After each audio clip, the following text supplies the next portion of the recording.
কোনো ব্যক্তি আপনার ক্ষতি করার চেষ্টা করছে, আপনাকে হয়রানি করার চেষ্টা করছে, শারীরিক মানসিকভাবে নির্যাতন করার চেষ্টা করছে, আছে এরকম দুষ্ট প্রবৃত্তির মানুষ, এরকম যদি মনে হয় তো আপনি একটি দোয়া সবসময় পড়বেন।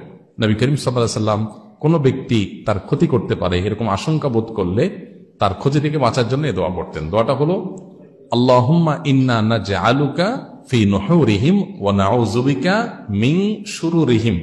আল্লাহুম্মা ইন্না নাজআলুকা ফি নুহুরিহিম ওয়া নাউযু বিকা মিন শুরুরিহিম।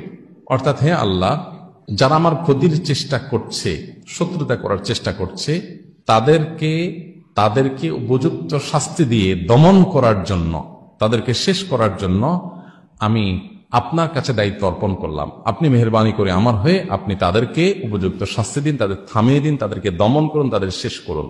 ওয়া নাউযু বিকা মিন শুরুরিহিম, এবং আল্লাহ তাদের ক্ষয়ক্ষতি থেকে আমি আপনার আশ্রয় চাই, আপনি আমাকে রক্ষা করেন। নবী করিম সাল্লাল্লাহু আলাইহি ওয়াসাল্লামের এই দোয়াটা খুবই অর্থবহ একটা দোয়া।